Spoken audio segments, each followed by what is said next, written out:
सोचिए, अगर वोटिंग से पहले ही भाजपा 75% सीटें जीत जाए तो क्या वोटिंग करने का कोई मतलब रह जाएगा?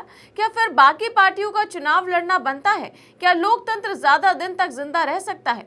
नमस्कार, आप देख रहे हैं 4 PM और मैं हूं आपके साथ निधि तिवारी। अब एक तरफ बिहार चुनाव के लिए जहां वोटिंग की जा रही है, तो वहीं इस बीच खबर आती है कि भाजपा 75% सीटें वोटिंग से पहले ही जीत गई है। अब आप सोचेंगे कि ये कैसे हो सकता है? अभी तो बिहार के दोनों चरणों की वोटिंग भी नहीं हुई, उससे पहले ही कैसे नतीजे सामने आ गए? तो आपको बता दें कि ये खबर बिहार चुनाव से जुड़ी नहीं है, लेकिन ये खबर चुनाव आयोग की वोट चोरी के खेल से जरूर जुड़ी है। तो कब, कहां और कैसे ज्ञानेश कुमार ने वोट चोरी का इतना बड़ा डाका डाला है, सब कुछ बताएंगे आपको इस वीडियो में।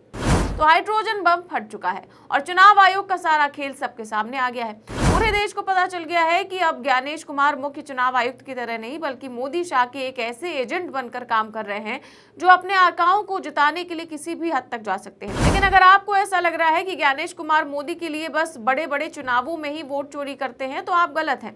आपको बता दें कि ये चोरियां सिर्फ लोकसभा और विधानसभा तक ही सीमित नहीं है, बल्कि ऐसे समझिए कि विधानसभा की चोरी तो जेब काटने वाली हरकत है, स्थानीय चुनावों में तो डाका डाला जा रहा है। राहुल गांधी जो हरियाणा और कर्नाटक के एक एक वोटर को खोजकर गहन जांच पड़ताल बता रहे हैं कि वोटर लिस्ट में गड़बड़ियां हैं, निकाय चुनाव में तो चुनाव आयोग ऐसी ऐसी गड़बड़ियां कर रहा है कि कोई अंधा भी देखकर बता सकता है कि ज्ञानेश कुमार भाजपा को कैसे कैसे लाभ पहुंचा रहे हैं। आप इंडियन एक्सप्रेस में छपी इस खबर को देखिए, जो कहती है कि दादर दमन स्थानीय चुनावों में बीजेपी ने बिना लड़े ही 75% सीटें जीती। साजिश बताते हुए कांग्रेस पहुंची हाईकोर्ट। तो इस खबर के मुताबिक कांग्रेस ने केंद्र शासित प्रदेश दादर और नगर हवेली तथा दमन और दीव में स्थानीय निकाय चुनावों में भयंकर वोट चोरी का आरोप लगाया है। दरअसल बीजेपी ने कुल 122 सीटों में से 91 सीटें, यानी कि करीब 75% सीटें बिना किसी विरोध के जीत ली हैं। जी हाँ, ना कोई वोटिंग, ना कोई बहस, ना कोई उम्मीदवार सामने, बस कागज पर नाम लिखा और कुर्सी अपनी हो गई। कांग्रेस ने आरोप लगाया है कि ऐसा इसलिए हुआ क्योंकि कांग्रेस के उम्मीदवारों के नामांकन फॉर्म खारिज कर दिए गए। कांग्रेस ने बीजेपी पर चुनाव आयोग की मदद से चुनाव हाईजैक करने का आरोप लगाया और नामांकन फॉर्म को रद्द किए जाने को चुनौती देते हुए बॉम्बे हाईकोर्ट में याचिका दायर की। आपको बता दें कि केंद्र शासित प्रदेश में कुल 48 जिला पंचायत सीटें हैं, जिसमें से बीजेपी ने 35 सीटें बिना विरोध के जीत ली हैं। मतलब इन सीटों पर विपक्ष की तरफ से कोई मुकाबला करने के लिए सामने था ही नहीं। पर्चा भरना मतलब जीत की गारंटी मिल गई। अब आपको जानकर हैरानी होगी कि 5 साल पहले 35 सीटों की संख्या बीजेपी के लिए केवल 9 थी, लेकिन इस बार ज्ञानेश अंकल ने ऐसा खेल किया है कि भाजपा की सीटें सीधे 35 हो गई। इसी तरह 44 ग्राम पंचायत सीटों में से 30 और 30 नगर पालिका सीटों में से 26 सीटें भाजपा ने बिना विरोध के हासिल की। इंडियन एक्सप्रेस की इस रिपोर्ट के मुताबिक 2020 के चुनावों की तुलना में ये बढ़ोतरी काफी ज्यादा है। अब बीजेपी के केंद्र शासित प्रदेश अध्यक्ष महेश अगरिया जिला पंचायतों, ग्राम पंचायतों और नगर पालिकाओं के चुनावों में पार्टी की जीत को बड़ी सफलता बता रहे हैं। तो वहीं कांग्रेस ने दावा किया है कि उनके लगभग 80% नामांकन फॉर्म रद्द कर दिए गए।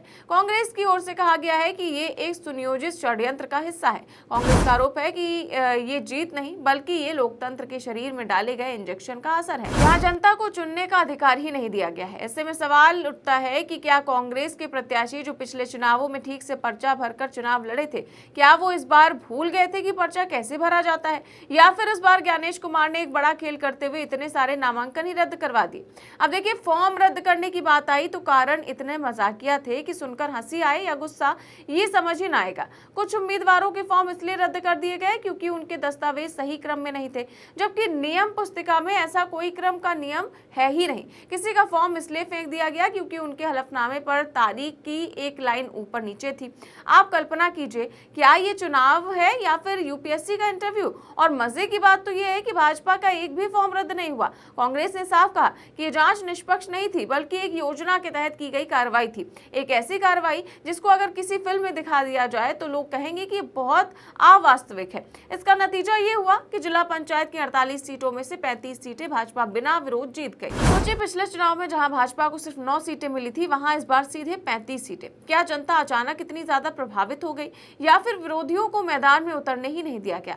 ग्राम पंचायतों की 44 सीटों में से 30 और नगर पालिकाओं की 30 में से 26 सीटें भी बिना विरोध जीत ली गई। मतलब पूरा चुनाव लोकतंत्र के नाम पर सिर्फ औपचारिकता बनकर रह गया।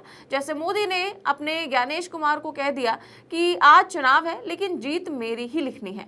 अब बात सिर्फ कांग्रेस नेताओं तक ही सीमित नहीं है, बल्कि निर्दलीय सांसदों को भी इसका खामियाजा भुगतना पड़ा है। सांसद उमेश पटेल, जो ना कांग्रेस से हैं ना भाजपा से, ये निर्दलीय सांसद है और इनकी पत्नी और बेटी के नामांकन भी रद्द कर दिए गए। उन्होंने बताया कि उनकी पत्नी और बेटी ने फॉर्म वापस लेने की अर्जी दी थी, लेकिन वो भी स्वीकार नहीं की गई और फिर दोनों के फॉर्म रद्द कर दिए गए। क्या आप समझ रहे हैं कि खेल क्या है? इस खेल में ना आप निर्दलीय हैं, ना कांग्रेस, ना कोई और, बस एक ही खिलाड़ी है भाजपा और एक ही रेफरी है चुनाव आयोग। कांग्रेस का कहना है कि जब चुनाव घोषित हुए तब पहले 2 दिन नामांकन फॉर्म उपलब्ध ही नहीं कराए गए। जिस दिन लोगों को फॉर्म मिले उस दिन अधिकारी प्रशिक्षण के बहाने गायब थे। जब लोगों ने वकीलों की टीमें लगाई और फॉर्म ठीक करके जमा किए तो फॉर्म जांच का स्थान अचानक बदल दिया गया और जब वहां पहुंचे तो बोला गया आपके फॉर्म में कमी है। कांग्रेस कहती है कि ये कमी नहीं थी, ये कमाल था, वो कमाल जो सत्ता के गलियारों में तय हो चुका था। अब आप एक बार गहराई से सोचिए, चुनाव लड़ने का अधिकार किसका है? जनता के बीच जाकर अपनी बात रखने का अधिकार किसका है? जवाब है हर नागरिक का। लेकिन अगर नामांकन ही खारिज कर दिया जाए तो फिर चुनाव का क्या ही मतलब?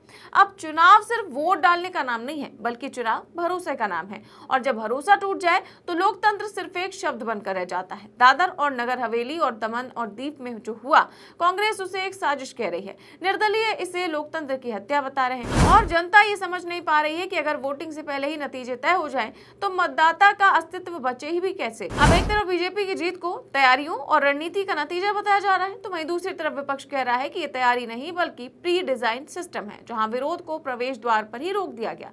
और अगर सच में ऐसा है तो सवाल सिर्फ एक है कि क्या देश में अब चुनाव सिर्फ औपचारिकता भर है?